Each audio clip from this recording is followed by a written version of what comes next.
Hey guys, tonight we begin with the remarkable life and path of Miyamoto Musashi, the legendary Japanese swordsman, artist, and philosopher, whose fearless spirit helped shape the way of the samurai. From his undefeated duels to the wisdom etched in the Book of Five Rings, Musashi's legacy still whispers to us across centuries, inspiring warriors of the mind and the blade alike. So before you get comfortable, take a moment to like the video and subscribe, but only if you genuinely enjoy what I do here. And let me know in the comments where you're tuning in from and what time it is for you.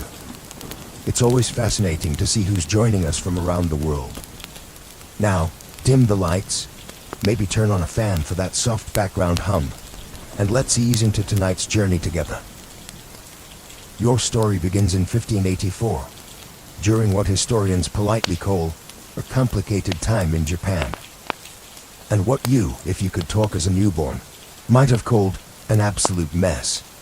The Sengoku period, or Warring States era, was less about polite tea ceremonies and more about who could backstab faster, march armies quicker, and build castles bigger. Basically, it was medieval Japan's version of an aggressive real estate market, only instead of losing a bidding war, you lost your life. You're born in a little village called Miyamoto, tucked in the rough hills of Harima province. Your family isn't exactly rolling in gold coins. No luxurious silk diapers for you.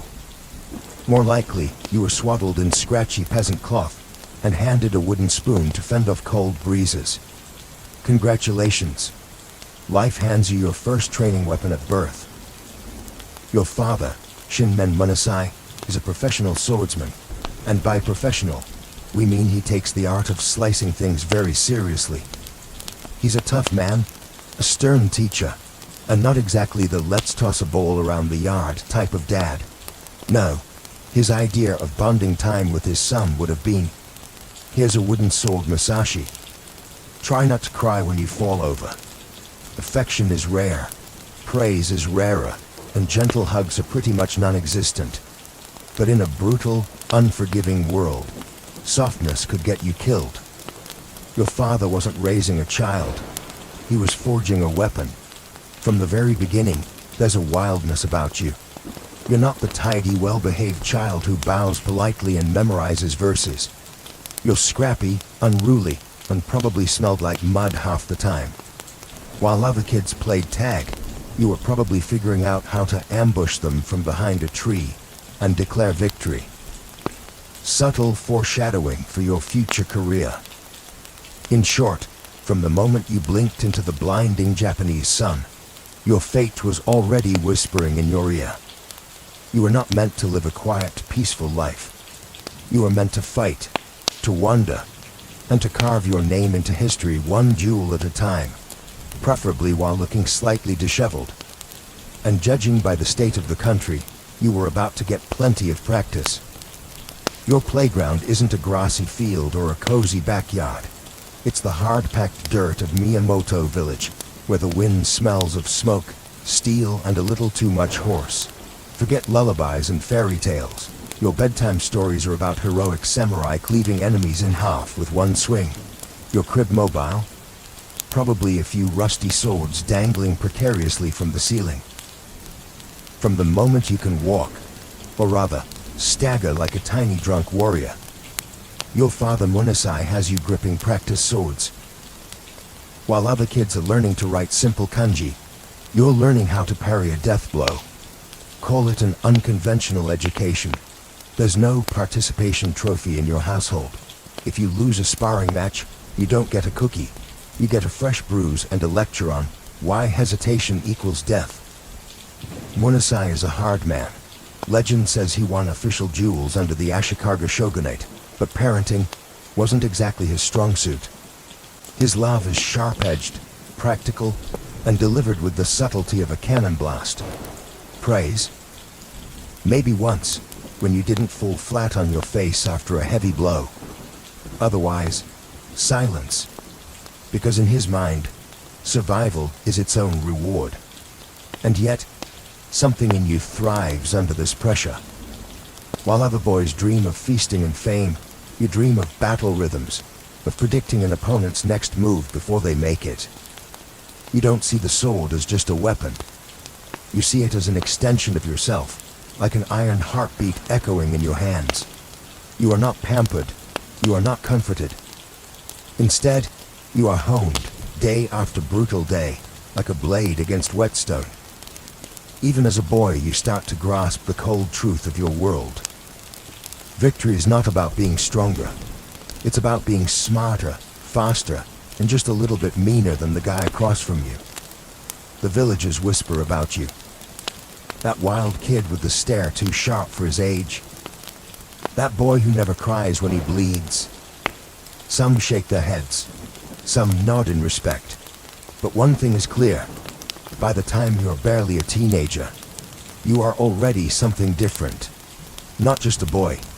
Something far, far more dangerous is growing inside you. It happens when you're 13. That awkward age when most kids are trying to figure out how to catch a fish or maybe survive a spelling bee. You, however, are preparing to commit legalized murder. Welcome to feudal Japan, where puberty comes with a side of sword fights. A traveling samurai named Arima Kihei shows up in town. He's from a local martial arts school, and he's cocky enough to think a village boy would never dare challenge him. Big mistake. Word gets around fast. Musashi is going to duel a real samurai. The villagers gather, whispering and placing discreet bets. Even your own family looks at you the way one might look at a chicken marching into a fox den. They expect a massacre. They expect you to be the one on the ground, bleeding and embarrassed. But here's the thing. You're not interested in losing. You're 13, scrappy, furious at the world, and wielding a wooden sword that still smells like firewood. It's not exactly the stuff of heroic legends. Yet, when the duel starts, Arima Kihei does what seasoned swordsmen do. He underestimates you. Maybe it's your size. Maybe it's the fact you probably still have dirt smudged across your face from that morning. Big mistake number 2. Without any formal bowing or dramatic speeches, you lunge. Fast, savage, raw instinct. You catch him off guard, crashing into him with all the grace of an avalanche.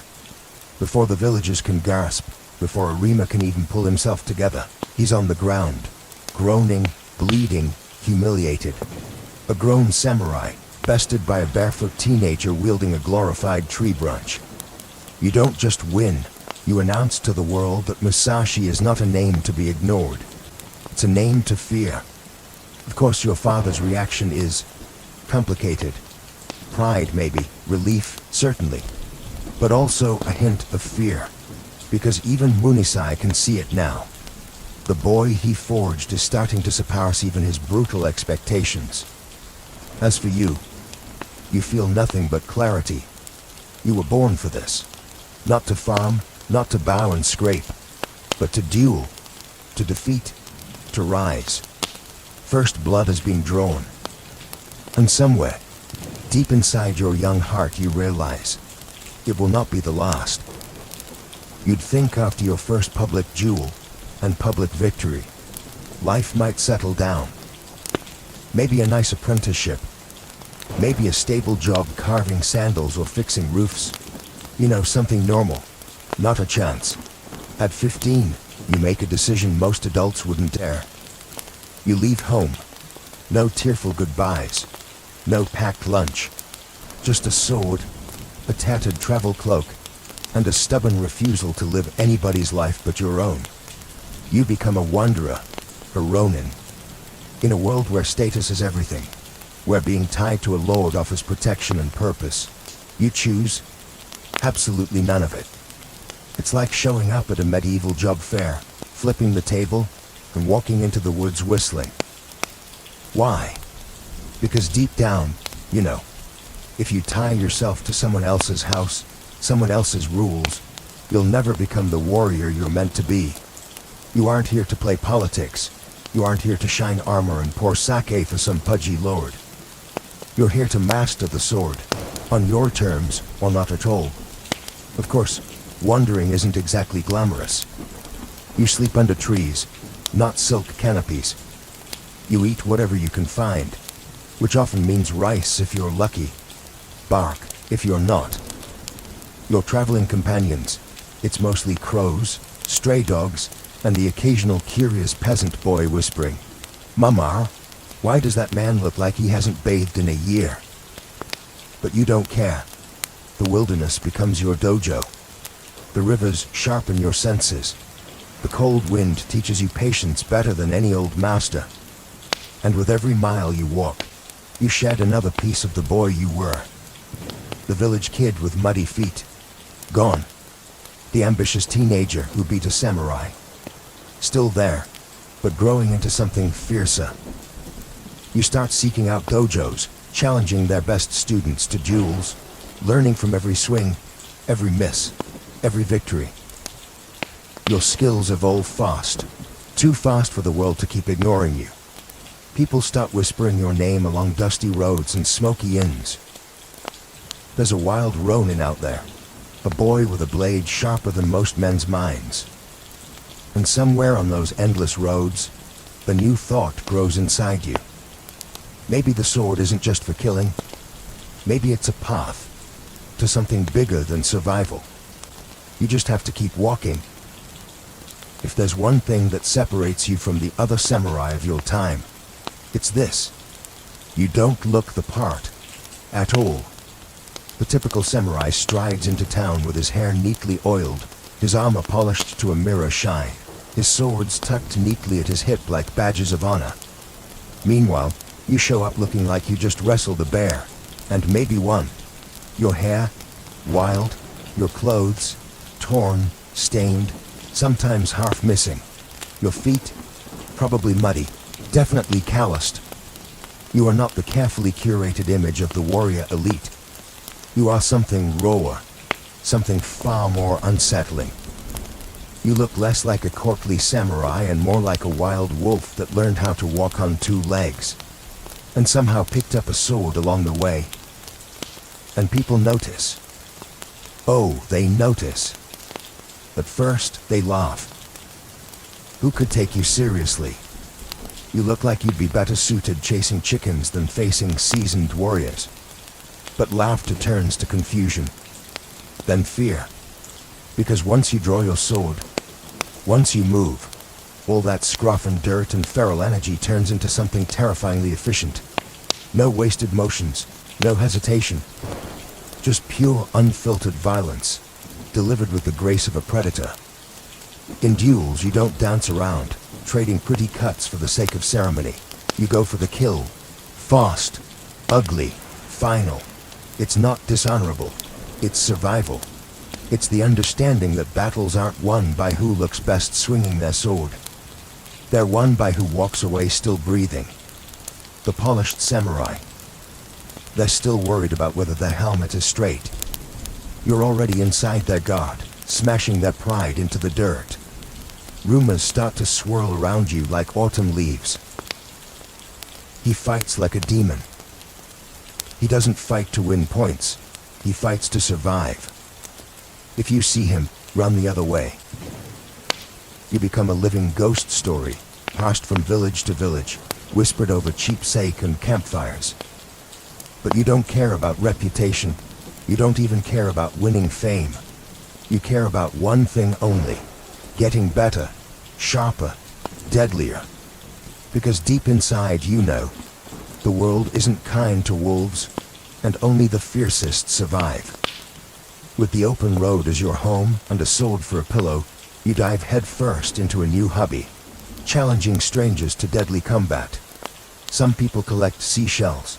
You collect victories, preferably before lunch. It's a simple strategy. Walk into a new town. Find the local dojo, or the most arrogant swordsman standing around. Challenge them to a duel. Win. Move on. You're like a one-man natural disaster, leaving a trail of bruised egos and broken bones wherever you go. If there were a tourism board for rural Japan, they'd be putting up warning signs. Beware. Wild Ronin crossing.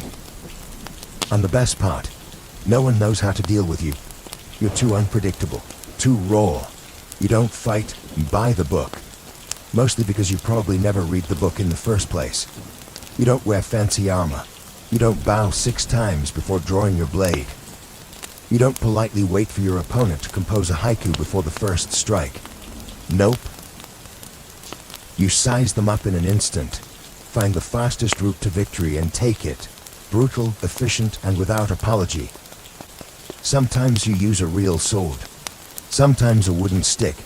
Once, according to later legends, you beat a man senseless with a random botor you found lying around. Because for you, it's not about the weapon. It's about the mind behind it.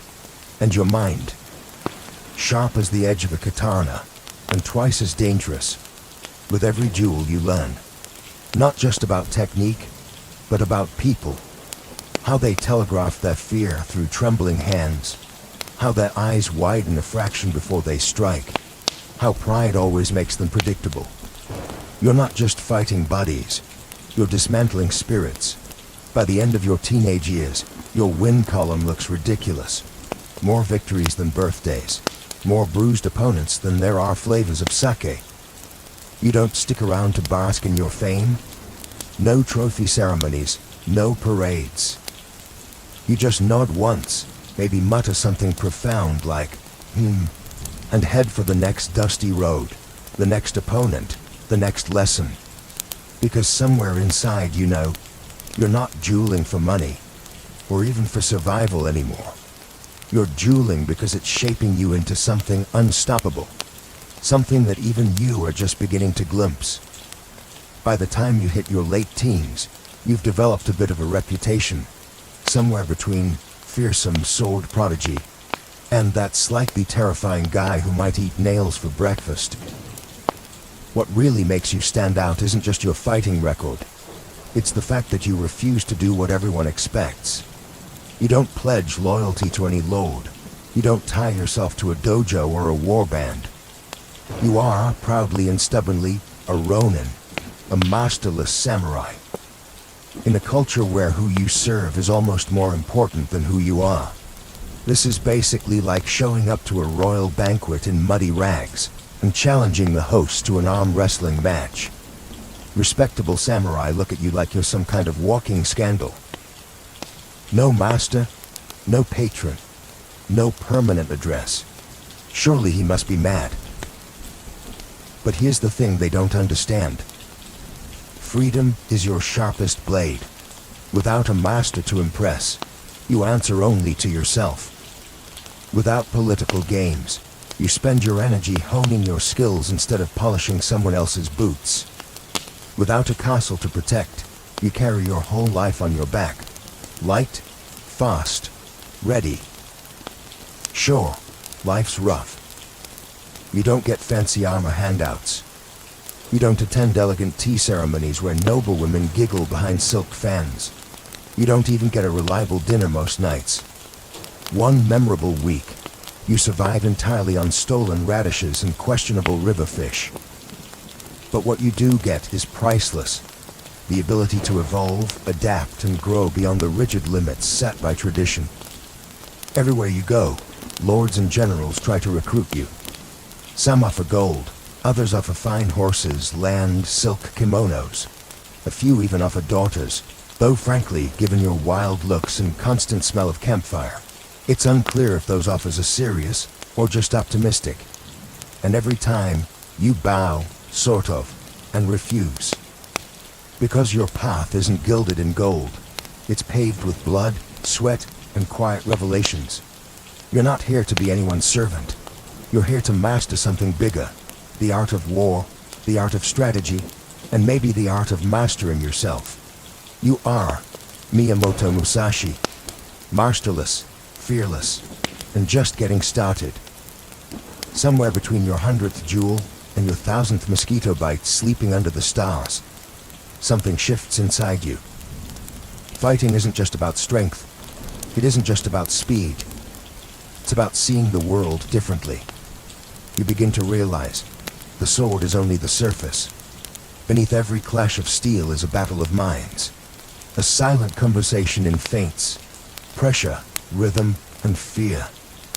Victory doesn't belong to the fastest or even the strongest. It belongs to the one who understands. So you start thinking differently. When you approach an opponent now, you don't just study their stance or their sword. You study them, how they hold tension in their shoulders, how they blink when nervous, how they hesitate when the wind gusts dust into their face. You start predicting movements before they happen, not with magic, but with brutal attention to human weakness. You realize the duel is won long before the first blade swings. It's won the moment your opponent doubts themselves. It's won the moment they feel like prey, and you feel like the storm coming for them. In many ways, you stop fighting people altogether. You start fighting their intentions. This is when you truly begin to separate yourself from the rest of the samurai world. While others are busy memorizing ancient techniques and polishing the same tired sword forms, you are inventing something new, something terrifyingly effective. You turn dueling into chess, played at the speed of lightning. Sometimes you win before the opponent even realizes the fight has started. A subtle shift in your stance, a smile, a real one, or something close enough to scare the life out of them. An unexpected movement, breaking all rules of style and tradition. And when they fall, confused and defeated, it isn't just because you hit harder. It's because you lived one move ahead, and they never even realized it. You start to see life itself like this. Everything is strategy. Everything is timing. Everything is the balance between stillness and sudden, merciless action. The sword is just a tool. The real weapon is the mind. And yours, sharpened by hardship, hunger, and endless battle, is becoming as deadly as any blade you could ever wield. Somewhere along the endless roads you travel, beaten, bruised, and slightly more mosquito-bitten than any legendary warrior should admit, you have another realization. Why settle for just one sword when you can wield two? Yes, 2 hands, 2 swords.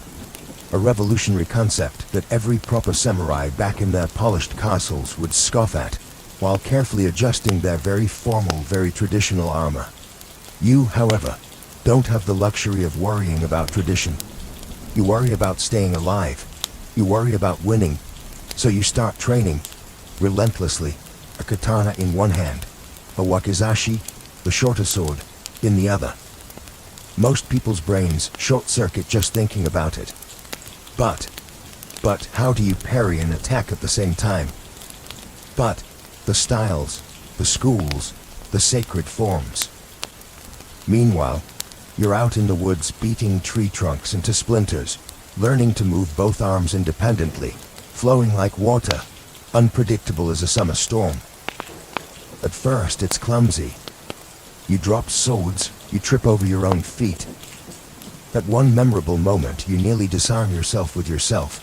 But slowly, painfully, something clicks. 2 swords, not a chaotic mess, but a deadly dance. One hand deflects, the other strikes. Left, right, left, a rhythm as natural as breathing. You're no longer bound by the rigid patterns taught in dojos. You create your own rhythm, your own style. And soon, your 2-sword technique, Niten Ichi Ryu, becomes as much a part of you as your own heartbeat. The beauty of it, no one knows how to fight you anymore. Single sword fighters are confused, spearmen are frustrated, archers don't even get the chance to be frustrated. Your enemies expect 1 threat, they get 2. They prepare for a sword duel. They get overwhelmed by a hurricane. The more formal samurai shake their heads in disgust, muttering into their sake about disrespecting centuries of tradition.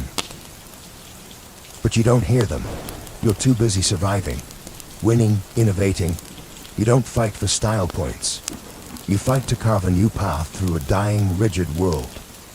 A path where adaptability, not ancestry, is the true mark of mastery. 2 swords, 1 purpose, victory, and you're just getting started. By now you've carved quite a reputation for yourself. You're the storm that drifts into town, flattens the local champion, and disappears before anyone can even start carving your name into a wooden plaque. But eventually, storms need bigger mountains to clash against. Enter the Yoshioka School. The Yoshioka clan isn't some scrappy village dojo. They're elite. They're powerful. Their name carries weight in Kyoto, the cultural heart of Japan. A city filled with silk robes, carefully trimmed beards, and egos the size of small mountains. The Yoshioka aren't just teaching swordsmanship. They're practically an institution. Winning a duel against them would be like an upstart garage band crashing a Royal Opera house and stealing the show, which naturally sounds like exactly the sort of thing you'd do. So you march into Kyoto, dusty, scruffy, and probably smelling faintly of river water and stubbornness, and you issue a challenge to Yoshioka Seijuro, the head of the school. Seijuro, being a proud man and utterly convinced that you are just some wild vagabond with a death wish, accepts. The fight is set. Formalities are arranged. Everyone expects it to be a swift, embarrassing lesson for you. A public reminder that proper warriors don't get out-dueled by wild ronin. Everyone, except you. When the duel comes, there's no elaborate speeches, no dramatic poses. Just you, calm as a stone in a riverbed, facing down a master of high society swordsmanship. And when the moment strikes, you don't hesitate. You smash through his defenses like a typhoon through a paper screen. Seijuro is defeated. Not politely, not ceremoniously, brutally.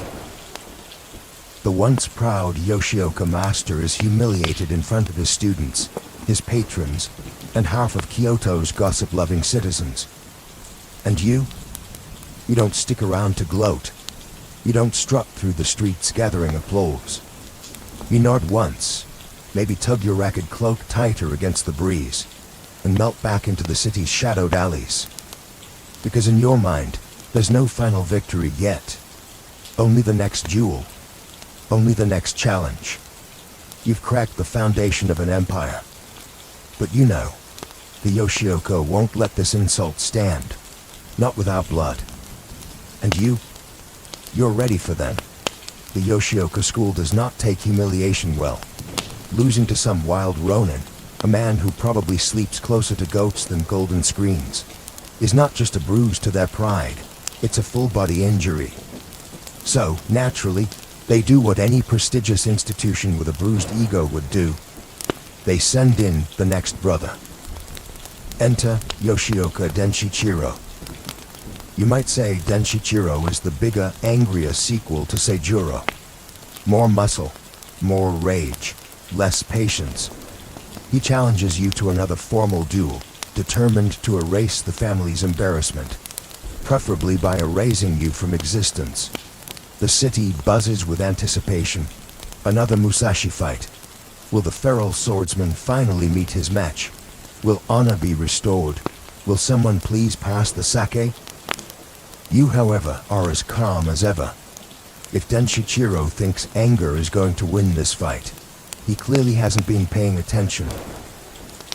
The day of the duel arrives. The crowd gathers. Bets are placed. Vendors sell skewers of grilled fish to excited spectators, because nothing pairs better with Mortal Kombat than a light snack. When Denshichiro strides into the arena, he looks like a storm cloud in human form. Armed, armored, and bristling with fury. You look pretty much the same as always. Worn sandals, simple clothes. A look in your eyes that says, I've already mapped out 3 ways to end this, and 2 of them are mildly insulting. The duel begins. Denshichiro charges in heavy and hard, aiming to crush you with brute strength. But you, light, fast, strategic, step just out of range, reading his every move like a badly written play. A few exchanges later, it's over. You land a devastating blow. Denshichiro collapses. The Yoshioka's last hope crumples into the dirt. The crowd is stunned. Again, some gasp, some cheer. Some immediately reconsider their life choices. The once mighty Yoshioka clan has now lost 2 sons to a scruffy barefoot duelist who probably sharpened his sword on a rock that morning. And you You give no speeches, no proud boasts. You simply turn and leave, silent, steady, like a force of nature that doesn't need to explain itself. But deep down, you know, the Yoshioka aren't finished. They have one more desperate move left, and it's going to be anything but honorable. Defeat stings. Public, humiliating defeat. Well, that burns like pouring sake over an open wound. And after losing not one, but two heirs to your blade, the once proud Yoshioka school is teetering on the edge of collapse. They have a choice. Accept the losses with dignity, or throw whatever scraps of honor they have left into a bonfire, and gamble everything on one last, desperate strike. Guess which option they choose. The Yoshioka declare another duel, but this time, it's not a simple man-to-man match. Oh no, they plan an ambush. The target? You, obviously. The goal? Wipe the smug look off your face and restore honor with a hail of swords. Their strategy is simple. Lure you into a final duel against Matashichiro, the new young head of the family. A child barely old enough to shave, thrust forward as a figurehead while dozens of armed Yoshioka warriors hide nearby, ready to strike the moment you show yourself. Fair? Absolutely not. But fair stopped being part of the conversation about 2 dead brothers ago. Now, here's what makes you, well, you. You know it's a trap. You can smell it like rotten fish from a mile away.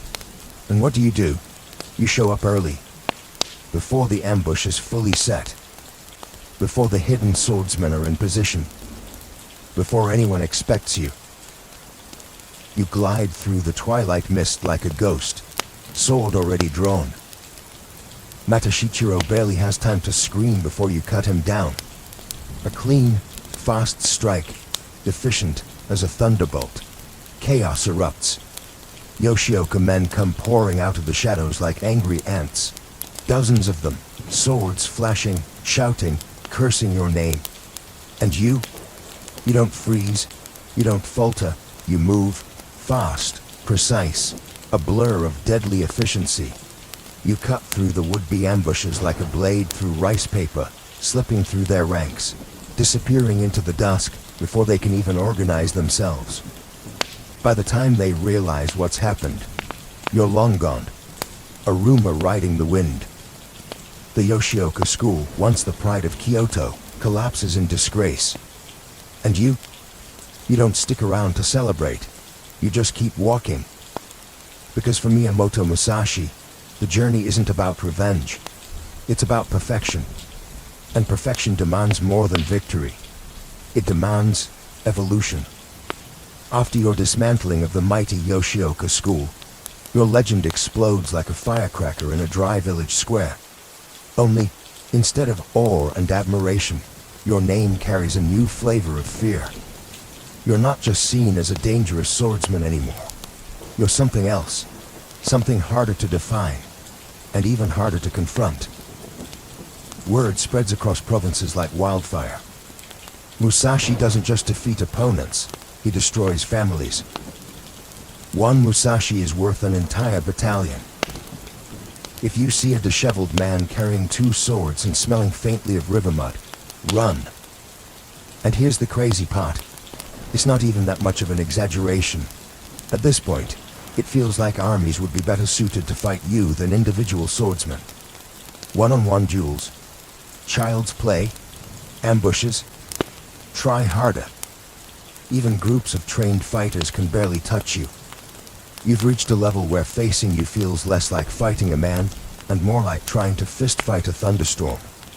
Part of it is skill. Sure. Your 2-sword technique, your strategy, your raw speed, they're unmatched. But the real secret weapon? Psychological warfare. Most men are beaten before they even draw their swords. When they hear your name, they remember the stories. The boy who killed a grown samurai at 13. The ronin who dismantled the Yoshioka like snapping twigs. The wanderer who uses anything, a wooden oar, a random branch, probably a particularly angry goose if it came to it, to achieve victory. They step onto the dueling ground already sweating, already doubting. And doubt, to you, smells better than victory. Because you've learned something critical. A sword can kill the body. But fear kills the soul. Sometimes you win duels without even swinging. An opponent sees that cold, steady look in your eyes. That slight tilt of your head that says, "I've already killed you in my mind." And they crumble. Some surrender. Some flee. A few bravely charge, only to realize too late that they're charging into a force of nature. You're no longer just Musashi the duelist. You are Musashi the storm, Musashi the unstoppable.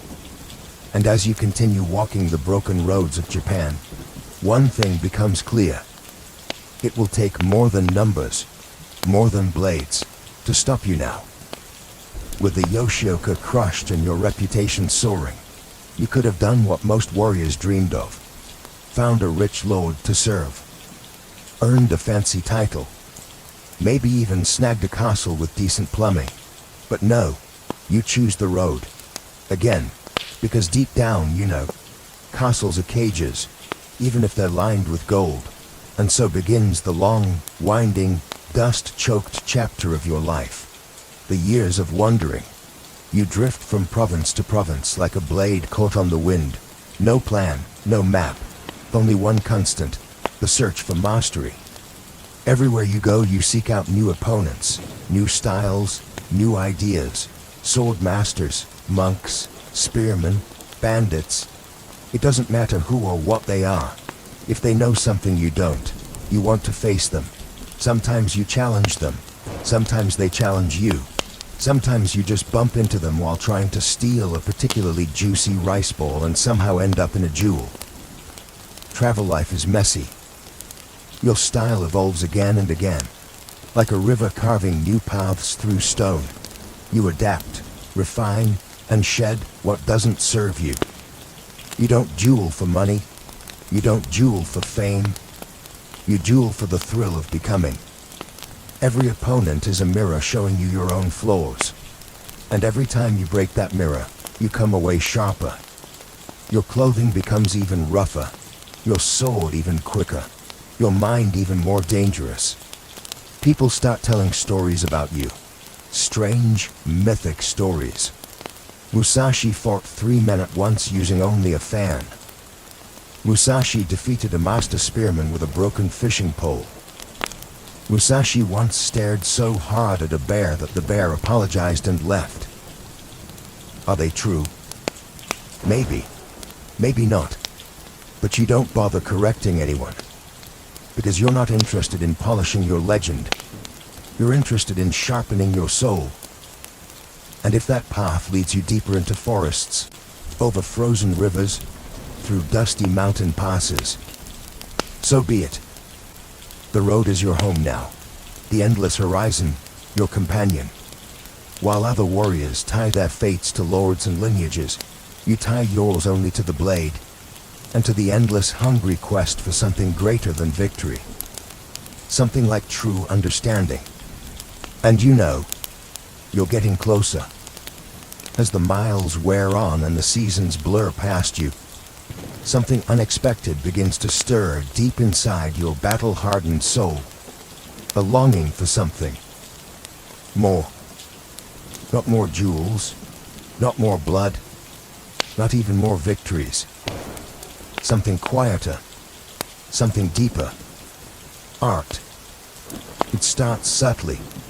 After a long day of training or travel, you find yourself picking up a brush instead of a sword. At first, your calligraphy looks like what happens when a cat runs across wet ink. Not exactly museum quality, but just like with swordsmanship, you don't expect to be good right away.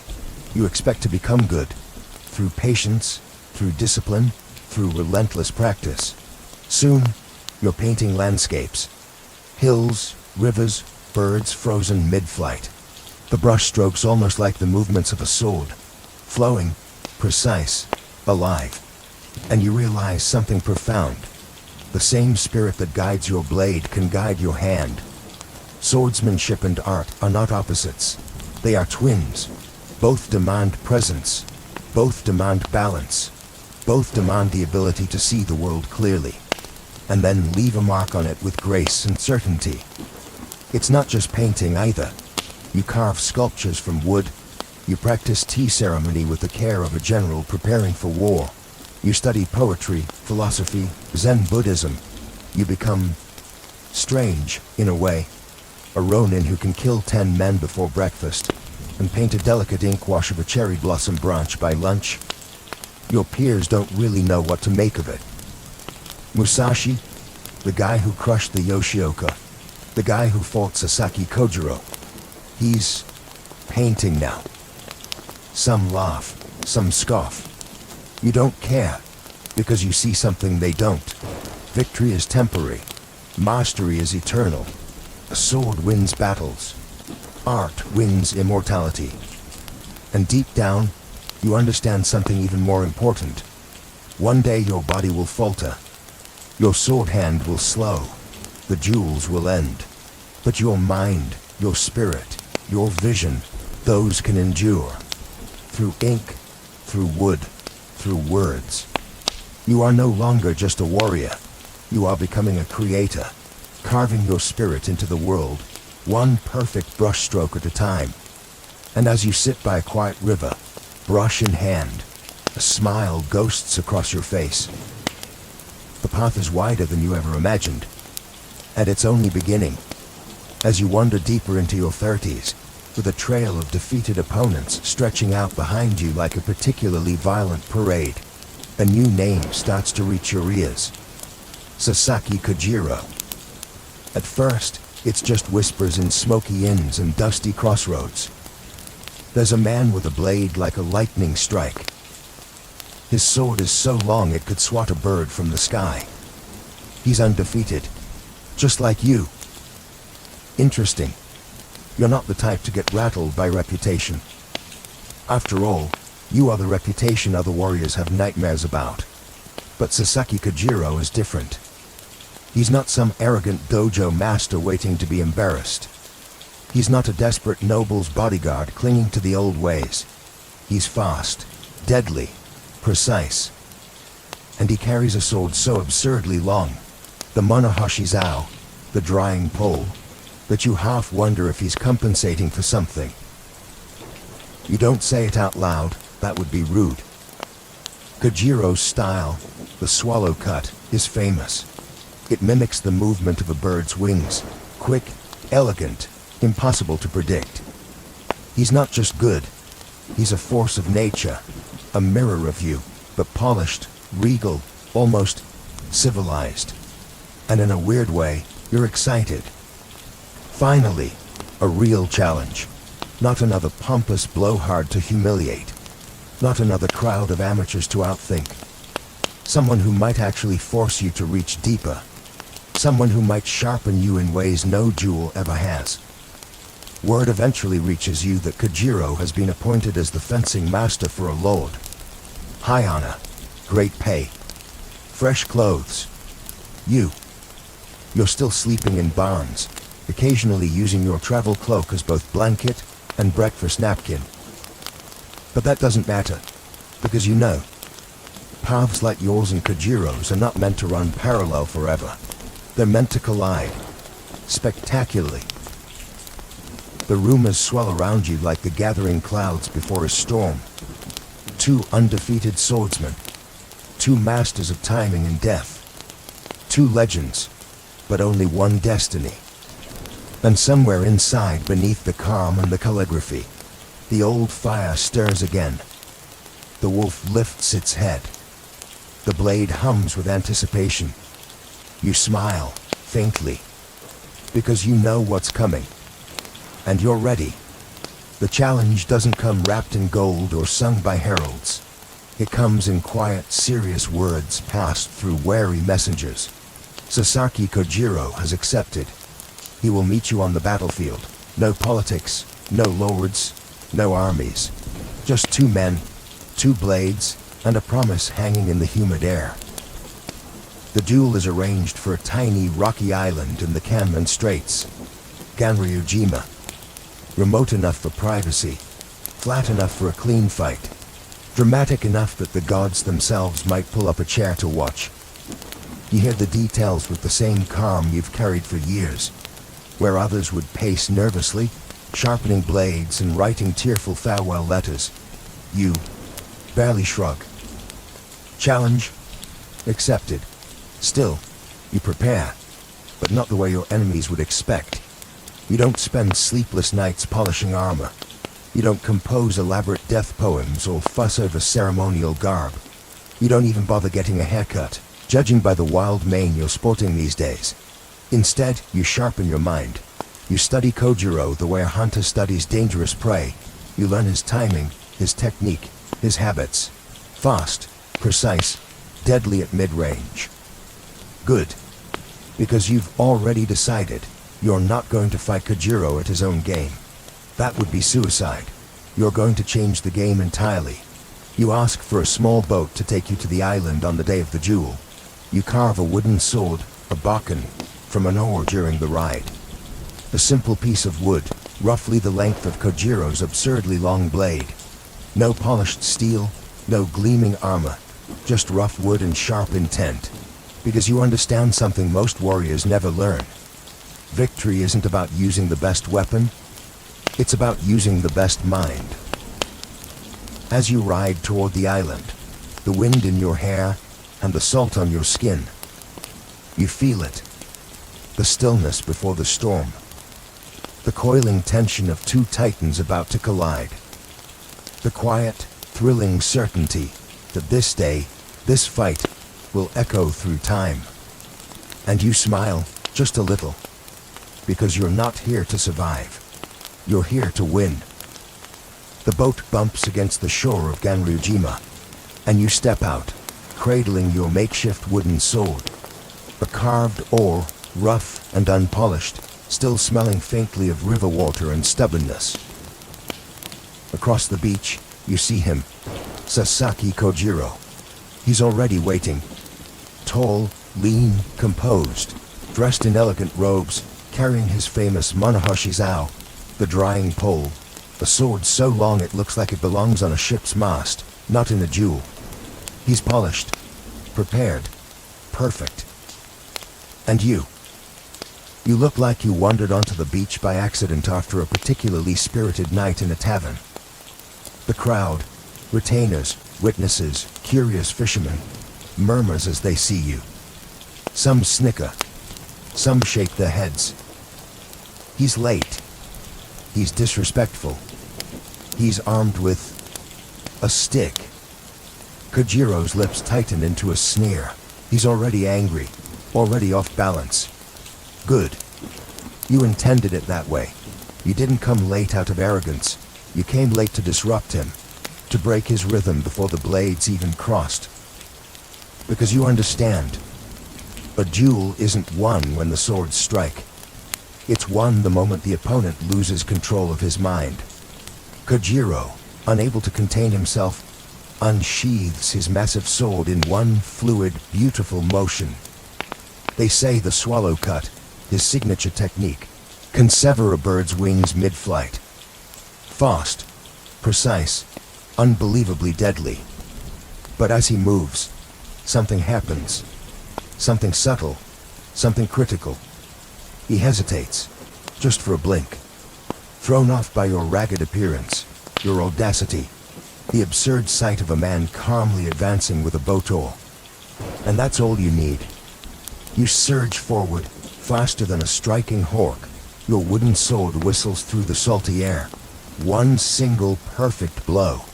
The crack of wood against skull echoes across the island. Kojiro collapses. Instant. Final. The mighty Sasaki Kojiro, the swallow cutter, the fencing master, the undefeated legend, lies broken on the sand. Silence falls. Mouths hang open. The fishermen stop chewing their rice bowls mid-bite. Even the gulls seem momentarily stunned. And you lower your oar, breathing steady, heart calm. Another duel, another victory. But something in the air feels different, heavier. Because today, You didn't just defeat a swordsman, you ended an era. And deep inside, you know, victory will never taste the same again. Ganryujima lies quiet after the clash, the waves lazily lapping at the blood-sprinkled sand, the wind whispering through the grass as if afraid to disturb what just happened. You stand over Sasaki Kojiro's fallen body, the crude wooden sword still heavy in your hand. Victory. Complete. Undeniable. But as the adrenaline fades, something colder seeps into your bones. You look around. The witnesses, the samurai retainers, even the fishermen, all stare at you like they're seeing a ghost. Not a man. There's no triumphant cheering, no celebratory cries, only silence. A heavy, uncertain silence that clings to your skin more tightly than sweat. Because today wasn't just another duel. It wasn't a local champion or an arrogant heir you bested. It was him, Sasaki Kojiro, the sword saint in his own right, the only man they thought could stand as your equal. And now he lies there, crumpled like a broken fan. You realize something in that moment, something you hadn't truly understood until now. At a certain height, there are no more rivals, there are no more equals, just a lonely peak high above the clouds, and you, standing there alone.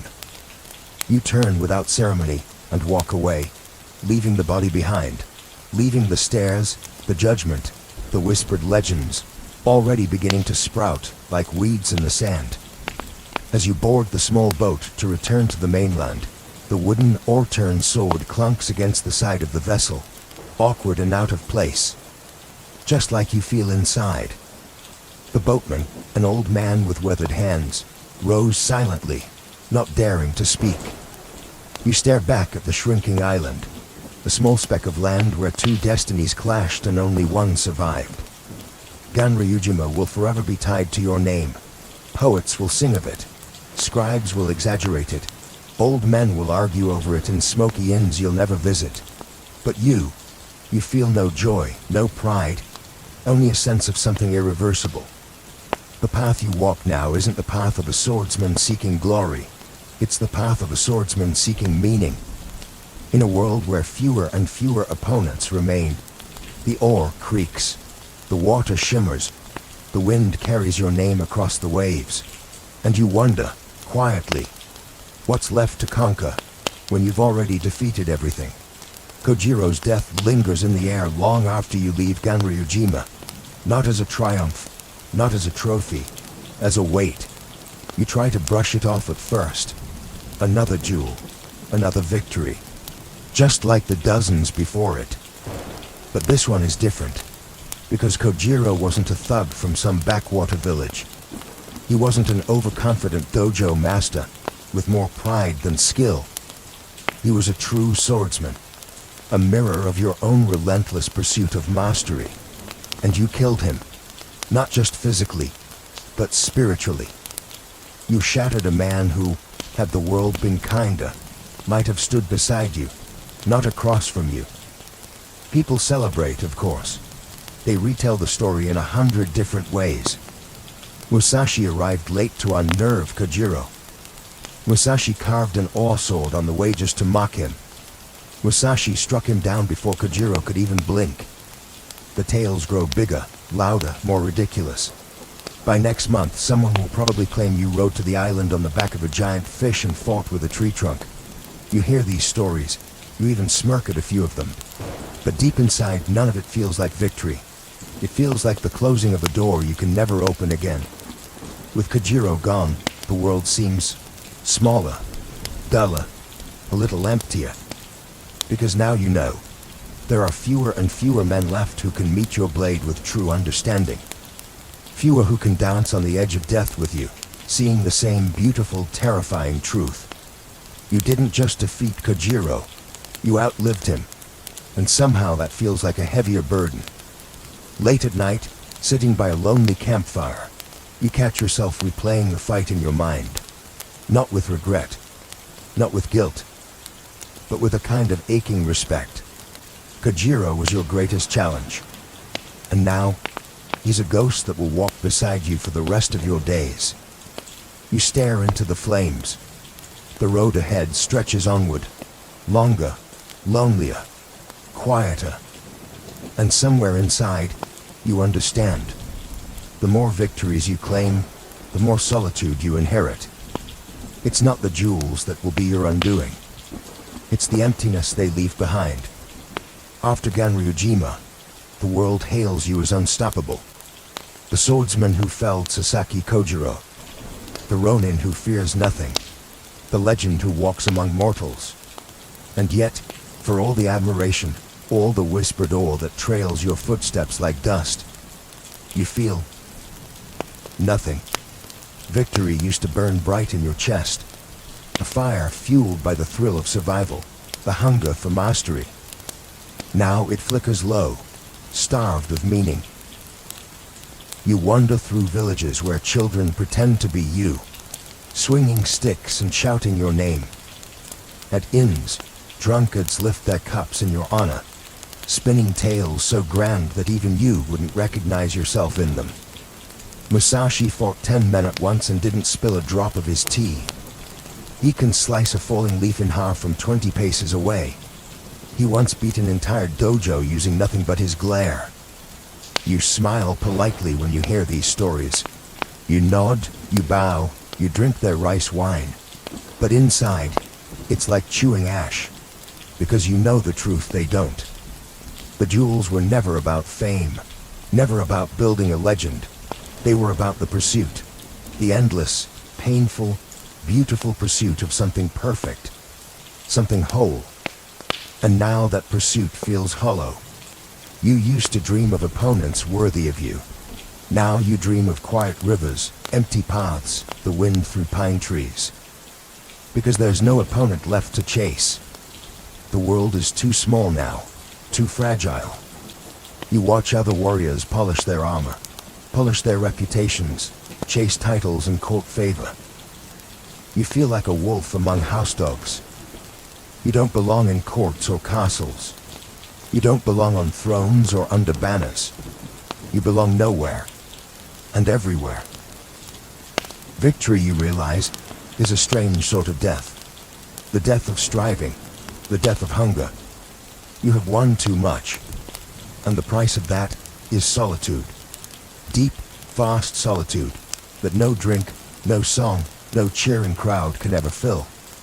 So you keep walking, not toward glory, not toward battle, but toward something quieter, something you can almost hear on the edge of the wind, the whisper of a different kind of mastery, a mastery not of others, but of yourself. The road stretches on, but your footsteps begin to slow. Not because of age. Your body is still sharp, your reflexes still faster than a striking snake. No, it's something deeper, something tugging at the edges of your soul, whispering that the battles you need to fight now aren't out there anymore. They're inside. You start to withdraw from the life of endless dueling, not because you fear defeat, but because victory no longer feeds you. You've slain giants, you've conquered masters, and in doing so you realize the only true enemy left is yourself. You spend more time alone now. Days, weeks, even months wandering the mountains and forests in solitude. No crowds, no challengers, just the whispering bamboo, the rushing rivers, the endless, watchful sky. The sword stays at your side, but you draw it less and less. Instead, you draw ink across paper, crafting calligraphy that flows like water. You carve wood, shaping figures not to kill, but to create. The same discipline that honed your killing edge now turns inward, honing your spirit. You study Zen Buddhism more deeply, not in smoky temples, but on your own, through experience. You meditate under waterfalls. You fast until your body feels lighter than air. You sit in perfect stillness, hours passing like seconds. You start to understand that mastery isn't about domination. It's about harmony, balance, knowing when to strike and when not to. You realize that the perfect duel isn't the one where you crush your opponent. It's the one you never have to fight. Conflict, you see, is a wave. True mastery is stepping aside before it crashes. The wild wolf that tore through Japan's best swordsman is still inside you, but now he sits, calm, at the edge of your consciousness. Not caged, not broken, tamed, not by fear, but by wisdom. People still seek you out, of course. Young hotheads who want to test themselves. Old masters desperate for one last taste of glory. Sometimes you fight them. Sometimes you turn them away with a word, a glance. And in both, you are victorious. Because the battle for your soul, the hardest battle of all, is one you're finally starting to win. Eventually, even the open road feels too crowded. Even the mountains too noisy. You need somewhere quieter. Somewhere where the last distractions, fame, memory, even ambition, can't find you. So you retreat to a cave, not a grand temple, not a castle on a hill. A simple, cold, damp cave carved into the side of a lonely mountain. Its name is Regando, the Spirit Rock Cave. Fitting. You bring little with you, a few scrolls, a brush and ink. Your swords, of course, but they remain sheathed, gathering dust as the days melt into months. Inside the stone walls, you are no longer Musashi the warrior. You are Musashi the student of stillness, a student of death, a student of life itself. The cave teaches you differently than the sword ever did. It teaches you patience, the way the dripping water hollows the hardest stone. It teaches you humility, when even the spiders spinning lazy webs above your sleeping mat seem wiser than the chatter of human ambition. And most of all, it teaches you perspective. For the first time you truly see the duels, the victories, the shattered schools and humbled lords. They were only shadows on the wall. The real battle was never with them. It was always with yourself. You write feverishly in the dim light, crafting essays on strategy, philosophy, the mind, and the void that binds all things together. Each word is a duel against ignorance. Each sentence is a parry against ego. Your brush becomes your sword now. Swift, deliberate, merciless against falsehood. In the silence of Regando, you finally hear the faint music that was always playing beneath the clash of steel. The song of mastery, of balance, of understanding. People occasionally come looking for you. Curious students, would-be challengers, pilgrims hoping for a glimpse of the legend. Some you meet with kindness. Some you send away with a few hard truths. But mostly, you are alone. And you are at peace with it. Because you know now, true strength is not about defeating others. True strength is about mastering the only thing that truly matters. Yourself. And deep inside, under the stone and the silence, you are winning the greatest duel of your life. One breath at a time. Inside the cold embrace of Regando Cave, with the wind sighing at the mouth like an old friend, you decide it's time. Time to pass on what you've learned. Not through another duel, not through another battle, but through words. You sit cross-legged on the bare stone, brush in hand, ink ready, and begin to write. The Book of 5 Rings, not a diary, not a brag sheet of your victories, a guide, a sword manual, yes, but far more than that. A map of the mind, a blueprint for mastering conflict and mastering life itself. You divide your teachings into 5 scrolls, each representing an element: earth, water, fire, wind, void. Each scroll builds upon the last, a layered strategy for anyone seeking true understanding. The Earth Book, foundations, stability, knowing your stance, your grounding, whether in battle or in life. The Water Book, adaptability, flexibility, moving around obstacles, flowing through challenges, rather than smashing against them. The fire book, aggression, timing, knowing when to strike, when to unleash force without hesitation. The wind book, perspective, understanding the strengths and weaknesses of others, not to copy them, but to better know yourself. And finally, the void book, the most mysterious of all, the space between thought and action, the state of pure awareness where mastery truly lives. You write plainly, without flourishes. No need for grand words.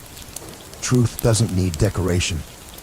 Every line is hammered out like a blade on an anvil, direct, sharp, tested in the furnace of real battle and hard-won wisdom. You don't write for fame. You don't write to impress scholars. You write because the path you've walked has shown you something precious, and it would be a crime to let that die with you. Each stroke of the brush feels like breathing life into a second self, a Musashi who will endure long after your bones turn to dust. You know most will misunderstand it. Some will skim the surface. A few might grasp its depths, but that's enough, because mastery was never meant for the many. It is a narrow road, walked by the few willing to endure, to suffer, to sharpen themselves against the world until they are blades in human form. And as you dot the final line on the final scroll, you set your brush down and smile. Your greatest jewel is over. Your legacy is written. The seasons turn outside the mouth of the cave. Leaves fall, rivers freeze, flowers bloom, and you feel it deep in your bones. The end is near. Not a sudden enemy to be outdueled. Not a sneak attack to be parried. No, this is the one opponent no sword can defeat. Death. You greet it the way you have greeted every opponent, with calm, with respect, without fear. Your body, once lean and unbreakable, has grown slower. The hand that carved legends from air now trembles slightly when lifting a brush. The endless miles you once walked without thinking now weigh heavier on your legs. But your mind, clearer than ever. You don't cling to life like a miser clings to coins. You don't rage against the fading light. Instead, you prepare the way a true warrior does. Deliberately, honorably. You craft your own death like you crafted your jewels. With precision, with dignity, with total awareness. You dress in your finest clothes, not the robes of a lord, but simple, clean garments fit for a man who has nothing left to prove. You sit cross-legged, your swords by your side. One hand on your katana, one hand resting gently on your wakizashi. Not to fight, to honor. The two blades that served you through 1,000 battles deserve to bear witness to your final breath. Your students, the few you trust, gather quietly outside the cave. They watch, not with sorrow, but with reverence, because they understand. This is not a death of defeat. This is a death of mastery. You close your eyes. You breathe in the mountain air, cool, sharp, alive. You feel the pulse of the earth beneath you. You feel the blood slowing in your veins. No fear, no regret, only acceptance, only peace. In one final, steady motion, you sit perfectly still and pass from this world, a warrior to the last. No drama, no desperate grasping at life, only stillness, only strength. Miyamoto Musashi dies as he lived, undefeated, unbroken, untamed. And as your spirit drifts beyond the veil, somewhere in the far distance, 1,000 cherry blossoms drift on the wind, and the sword falls silent. Long after your body fades into the quiet earth, your name refuses to die. It clings to the mountains, it rides the rivers, it echoes in the halls of warriors and scholars alike. Miyamoto Musashi, the man who lived by no one's rules, who carved his path with blade and mind, who turned battles into art and solitude into a kingdom. They tell your story in ways both grand and strange. Some say you fought 100 men single-handedly. Some say you could slay a bird mid-flight with a single throw of a wooden sword. Some even say you were half demon, born not from woman, but from the storm itself. You, who once slept under trees with nothing but your swords and a stubborn will, now live on in ink and legend, across scrolls, paintings, novels, plays. Your Book of 5 Rings becomes a treasure not just for swordsmen, but for generals, businessmen, philosophers, anyone seeking to master conflict, mastery, or even themselves. In a world that changes with every passing season, your teachings remain stubbornly true. Observe clearly, move decisively, adapt like water, strike without hesitation, know yourself utterly. You become more than a warrior. You become an ideal, a symbol of the eternal struggle between discipline and instinct. A reminder that true mastery is not about beating the world, but mastering the storm within. Statues are raised in your honor. Swords are named after you. Video games, manga, movies. Your spirit finds new forms you could never have imagined, sparring across screens and pages. But none of it captures the full truth. Because the real Musashi is not the man with 2 swords, standing triumphant over broken foes. The real Musashi is the man in the cave, brush in hand, writing words for a future he would never see. The man who understood that strength without wisdom is hollow, that life without reflection is a blade, without an edge. You are more than victories. You are more than battles. You are a path, a question, a mirror held up to anyone who dares to walk alone. And as centuries pass, as kingdoms rise and fall, one thing remains. Your story still whispers to those bold enough to listen. Walk the path. Face yourself. Become more. And somewhere, deep in the stillness between heartbeats, the spirit of Musashi smiles. If someone were to ask, hundreds of years after your death, what was Musashi's greatest lesson? They might expect tales of swordsmanship, of technique, of dueling brilliance. And they wouldn't be wrong. But they wouldn't be right, either. Because your greatest lesson wasn't how to win a fight. It was how to live, and how to die, without fear. You taught that mastery isn't just about defeating others, it's about defeating weakness within yourself.